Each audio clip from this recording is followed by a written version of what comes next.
Hello and welcome to Thought for May the 4th. Our readings are Deuteronomy 21, Song of Solomon chapter 1 and Acts chapter 13. And our thought is, beware what is said in the prophets.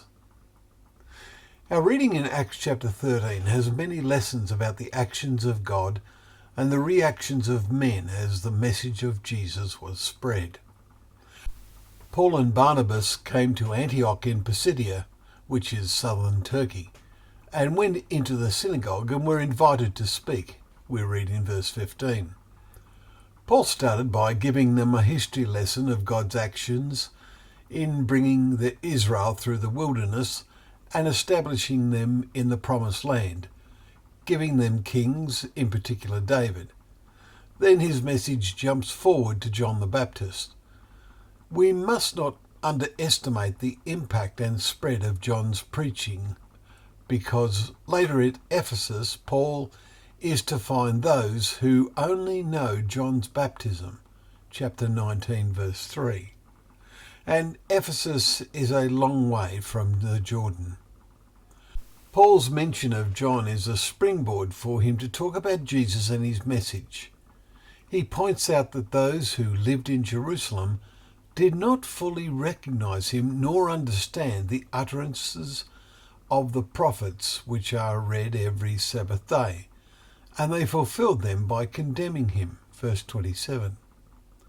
Paul knew that the same misunderstanding was going to happen in Antioch, as they became jealous of the non-Jews when they accepted the message that everyone who believes in Jesus is freed from everything from which you could not be freed by the law of Moses, verses 38 and 39.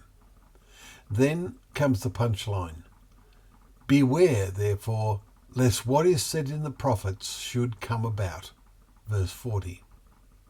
It came about in the punishment that came on Jerusalem, and the same can be said today.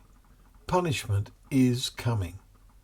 Paul quoted the words God inspired the prophet Habakkuk to write, "Look, you scoffers, be astounded and perish, for I am doing a work in your days, a work you will not believe, even if one tells it to you." Verse 41 and Habakkuk 1 verse 5. Today we have scoffers who deride the Bible, apparently learned men who scoff at the very thought that there is a God. One day, maybe soon, they will be astounded and perish. Then God's laws will come into action. No longer will the permissive laws of man corrupt mankind. Let us prepare for that time by understanding the utterances of the prophets, including Jesus and Paul, and taking them to heart, showing that we have not done so by our words and actions. Well, it's been wonderful to have you here with us today as we open up the pages of God's Word, remembering that that Word is a lamp to our feet and a light to our path.